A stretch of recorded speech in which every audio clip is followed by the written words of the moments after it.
ओम शांति। 23 जुलाई 2022 के महावाक्य हैं, मीठे बच्चे, वारिस बनना है तो सदा खबरदारी रखो कि कोई भी काम श्रीमत के विरुद्ध ना हो। प्रश्न, बाप के पास 2 प्रकार के वारिस हैं, कौन से? उत्तर, एक तो समर्पित बच्चे हैं जो माँ बाप की डायरेक्ट परवरिश ले रहे हैं, लेकिन उनके कर्मों की गुह्य गति है। दूसरे जो घर गृहस्थ में रहते पवित्र और ट्रस्टी हैं, उन्हें संपूर्ण ट्रस्टी बनने में मेहनत जरूर लगती है, लेकिन अगर पूरे ट्रस्टी बन जाएं, सबसे ममत्व निकल जाए तो पूरे वर्षे के अधिकारी बन सकते हैं। गीत हमारे तीर्थ न्यारे हैं। ओम शांति। मीठे मीठे बच्चों ने गीत सुना, जिसका अर्थ भी नंबरवार पुरुषार्थ अनुसार बच्चों ने जाना, समझा। फिर भी बाबा विस्तार से समझाते हैं। दुनिया में और कोई नहीं जानते। परमपिता परमात्मा जो पतित पावन है, उनकी महिमा बहुत है, परंतु उनकी महिमा को कोई यथार्थ रीति से जानते नहीं। वह तो और ही सर्वव्यापी कह देते हैं, फिर गायन भी करते हैं पतित पावन। वह तो जरूर एक होगा ना, जो सबको आकर पावन बनाते हैं, इसलिए उनको सर्वव्यापी कह नहीं सकते, जबकि उनको कहते हैं पतित पावन आओ। ये किसकी बुद्धि में नहीं आता? भारत पावन था, अभी पतित है। तुम पावन दुनिया के मालिक थे, अभी पतित दुनिया में हो। जानते हो, हमको बाबा फिर से पावन दुनिया का मालिक बनाते हैं। जो मालिक बनाने वाले थे वही आए हुए हैं। यह है तुम्हारी चैतन्य यात्रा, जिसके यादगार फिर भक्ति मार्ग में वह यात्रा चली आती है। तुम बच्चे जानते हो कि अभी वही पूज्य देवी देवता जो पुजारी बने थे, वही ब्राह्मण बने हैं, फिर 100 देवता बनेंगे। बाप ही बैठ कर्म अकर्म विकर्म की गुह्य गति समझाते हैं। भविष्य नई दुनिया में तुम्हारे कर्म अकर्म होंगे, यथा राजा रानी तथा प्रजा। बाकी सब शांति धाम में थे। ये तो बड़ी सहज बात है कि भारत सुख धाम था। संपूर्ण निर्विकारी थे, जिन्हों का देवी देवता नाम मशहूर है, दूसरा कोई नाम नहीं लेते हैं। लक्ष्मी नारायण सूर्यवंशी, फिर राम सीता चंद्रवंशी थी, फिर उन्होंने डिनाइस्टी कहा जाता है। इतनी और किसकी डिनाइस्टी नहीं चलती है? क्रिश्चियन की भी थोड़ा समय चलती है, पहले बादशाही नहीं होती है। आधा समय के बाद जब प्रजा वृद्धि को पाती है, तब राजाई चलती है। एडवर्ड जॉर्ज आदि फिरते रहते हैं, थोड़े थोड़े टाइम में फिर बदलते जाते हैं। यह एक ही डिनाइस्टी है जो 1250 वर्ष चलती है। इसमें बदली सदली नहीं होती है। सूर्यवंशी चंद्रवंशी डिनाइस्टी वालों का ही नाम चलता है। समझा जाता है कि भिन्न नाम रूप देश काल होंगे। लंबी चौड़ी डिनाइस्टी चलती है, चेंज नहीं होती है। इस समय तुम बच्चों को बाप बैठ अच्छा कर्म करना सिखलाते हैं। तुम बच्चे कभी किसको दुख नहीं दो। यहाँ तुम सब पढ़ने के लिए बैठे हो। अपने अपने घर में भी बहुत रहते हैं, घर में रहते हुए भी वारिस बन सकते हैं। यहाँ जब तक माँ बाप परवरिश करते हैं, उन्होंने कर्मों की गति भी न्यारी है। बाकी जो बाहर रहते हैं, सब कुछ बाबा का समझ ट्रस्टी बनकर रहते हैं, वह भी जैसे वारिस हो गए। हाँ, डिफिकल्टी जरूर होती है। जब समय सबसे ममत्व टूट जाए और पूरा निश्चय हो, हम सब कुछ उनके अर्पण करते हैं। जीते जी हम उनकी मिल्कियत के ट्रस्टी हैं। ऐसे कोई जीते जी बनते नहीं हैं। जब मरने का समय होता है, तब ट्रस्टी बनकर जाते हैं। यहाँ सरेंडर करते हैं, बाबा कहते हैं बच्चे ट्रस्टी होकर रहो। ये तो भक्ति मार्ग में भी कहते आए हो, भगवान ने सब कुछ दिया है। अभी बाप कहते हैं बच्चे यहाँ तुम सम्मुख बैठे हो, अब देह सहित जो भी तुम्हारा है उनसे ममत्व निकालना है।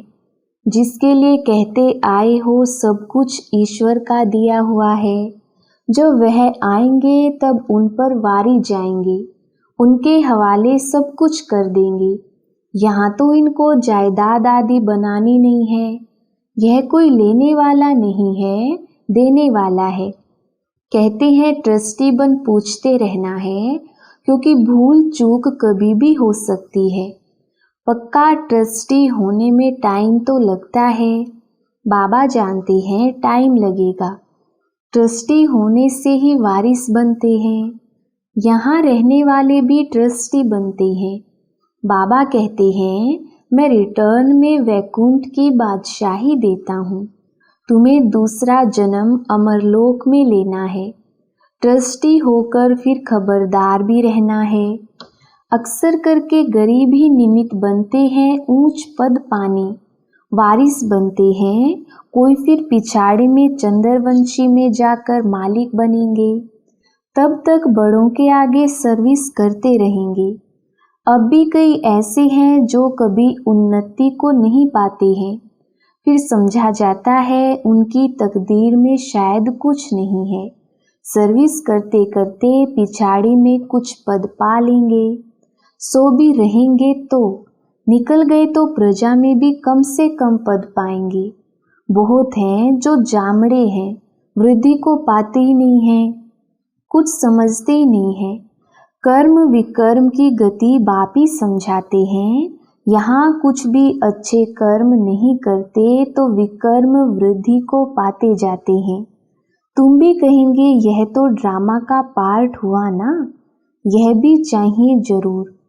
जो राजाई के अंदर रहते नौकरी आदि करते रहेंगे, नौकर फिर उन्नति को पाते पिछाड़ी में राजाई पाएंगे।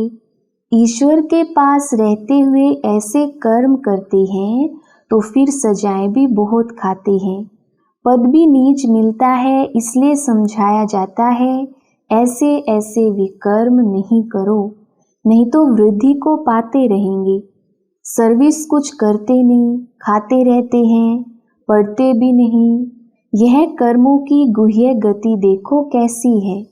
बाप ऐसे कर्म सिखलाते हैं जो स्वर्ग की राजाई पा सकें। श्रीमत पर ऐसा कर्म करना है। आसुरी कर्म भी देखते हो, कितने गरीब फिर पापी अजामिल जैसे बन जाते हैं। यहाँ भी ऐसे बनते हैं। कोई तो बादशाह बनते, फिर कोई दास दासी बन पिछाड़ी में कुछ पद पा लेते हैं। ऐसे भी हैं। बाप अच्छी तरह जानते हैं यहाँ रहते भी अच्छा कर्म नहीं करते हैं तो नशा भी नहीं रहता है। कर्मों की गति बाप बैठ समझाते हैं। बाप कहते हैं मैं हूँ ही गरीब निवास, मुझे गरीबों के पाई पाई से स्थापना करनी है। मैं साहूकार निवास तो नहीं हूँ। अक्सर करके माताएं गरीब होती हैं, उनके हाथ में कुछ भी नहीं रहता है। वह कोई हाफ पार्टनर नहीं है, नहीं तो विल करते तो आधा हिस्सा उन्हों को निकालते। घर के तो बच्चे ही वारिस होते हैं। भले गवर्नमेंट ने आजकल कायदे निकाले हैं। अभी तुम जानते हो भारत बिल्कुल ही गरीब है। कुमारियां अक्सर करके गरीब होती हैं। जब तक ससुर घर जाएं, विकार का सौदा हो तब मिले। यह है ही विशेष वर्ल्ड। निर्विकारी कभी किसी के आगे हाथ नहीं जोड़ेंगे। यह किसको पता नहीं है, जो निर्विकारी हैं वही फिर विकारों में गिरते हैं। भगत लोग तो समझते कि कृष्ण हाजिरा हजूर है। भगवान कभी मरता नहीं है, पुनर्जन्म नहीं लेता। तुमको तो अभी ज्ञान है। जानते हो लक्ष्मी नारायण सबसे ऊंच स्वर्ग के मालिक थे। सीताराम को स्वर्ग का मालिक नहीं कहेंगे। यह भी अभी रोशनी मिली है तो बाप समझाते हैं जबकि अब सद्गति होती है तो दुर्गति का कोई भी कर्तव्य नहीं करना है। सबसे पहले तो देह अभिमान छोड़ना है। सबसे अच्छा कर्म है एक बाप को याद करना, देही अभिमानी हो रहना। अपनी जांच करते रहना है, कोई विकार तो नहीं आया, लोभ भी नहीं करना है। जबकि सब कुछ ईश्वर का है तो हम लोभ क्यों रखें? हमको जो बाप कहते हैं वो करते हैं। बाप तो हर एक बच्चे की रग अच्छी तरह देखते हैं ना, पोतामेल भी देखते हैं। कोई बहुत गरीब होते हैं तो कुछ ना कुछ 15-20 रुपया बचाकर भी देते हैं, अपना भविष्य बनाते हैं। बाप राय भी देते हैं, थोड़ा बहुत फिर अपने बैंक में रखो, 5, 2, 10 बैंक में रखो तो श्रीमत मिली ना। पेट को पट्टी बांधकर भी शिव बाबा को देते हैं।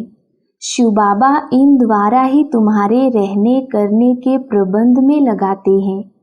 यह ब्रह्मा बाबा भी शिव बाबा का अकेला बच्चा है, यह इकट्ठा क्यों करेगा? जबकि इसने ही अपना सब कुछ माताओं की सेवा में लगाया है, सब कुछ दे दिया। यह बच्चियां फिर 21 जन्मों के लिए वर्षा पाती हैं। तुम जानते हो हमारे देवी देवताओं का गृहस्थ धर्म पवित्र था, अभी तो पतित बन गए हो। तब बाबा समझाते हैं यह भी ट्रस्टी हो गया ना, तुम माताओं को ट्रस्टी बना लिया, तुम यह संभालो, ममत्व टूट गया। बाप ने साक्षात्कार करा दिया कि तुम विश्व के मालिक बनते हो। विनाश की तैयारियां भी देख रहे हैं, परंतु यह कोई नहीं समझते कि विनाश कराने वाला कौन है। कोई प्रेरक जरूर है। समझते भी हैं कि विनाश होने वाला है, जरूर भगवान भी होगा, परंतु किस रूप में होगा? कृष्ण कैसे आई? भल कृष्ण का रूप बहुतों का बना देते हैं, परंतु वह तो आर्टिफिशियल हो जाता है। बहुत हैं जो कृष्ण का रूप बनाकर ठगते हैं। कोई को फिर जड़ मूर्ति में भाव बैठ जाता है तो वैसे ही साक्षात्कार हो जाता है और फिर जाकर उनको चटकते हैं, क्योंकि कृष्ण है मोस्ट लवली बालक स्वर्ग का। उनमें कशिश बहुत है। बाबा से बहुत भारी वर्षा लेना होता है। बाप बैठ समझाते हैं कर्मों के ऊपर। बाबा से अगर कोई पूछते हैं तो बाबा झट बता सकते हैं। यह कुछ समझते ही नहीं। कर्म ऐसे करते हैं जो विकर्म ही होता है। देह अभिमान बहुत रहता है। भल शिव बाबा कहते रहते हैं, ऐसे तो शिव बाबा के भगत बहुत हैं। काशी में भगत बैठे हैं, उनका यह मंत्र है, शिव काशी विश्वनाथ गंगा। अर्थ कुछ भी नहीं समझते हैं। समझते हैं गंगा इनसे निकली है, इसलिए गंगा के कंठे पर जाकर बैठते हैं। समझते हैं हम वहाँ मुफ्त हो जाएंगे। शिव काशी उच्चारते हैं, फिर दिखाते हैं भागीरथ ने गंगा लाई। क्या गंगा द्वारा पतित से पावन हो जाएंगे? पतित पावन को तो पुकारते हैं ना। वह कौन है, कैसे सहज राजयोग सिखाते हैं ये कोई जानते नहीं। शिव बाबा को कैसे याद किया जाता है ये भी तुम जानते हो। तुम्हारी है याद की यात्रा, तुम्हारी जिस्मानी यात्रा बंद है। वह होती है जिस्मानी यात्रा, यह है रूहानी यात्रा। बाप कहते रहते हैं बच्चे घर को याद करो। यह चीची दुनिया है, चीची पुराना शरीर है। मैं तुम्हारा बाप हूँ, तुमको वापिस ले जाऊंगा। इस महाभारत की लड़ाई में कितने खत्म होने वाले हैं। इतने करोड़ों मनुष्य हैं, उनकी आत्माएं कहाँ जाएंगी? अपने अपने धर्म के सेक्शन में स्टार मिसल जाकर रहेंगी। उसे कहा ही जाता है निराकारी दुनिया। वर्ल्ड उसको कहा जाता जहाँ बहुत रहते हैं। अगर कहीं ब्रह्म में लीन हो जाते हैं तो वर्ल्ड तो हुई नहीं।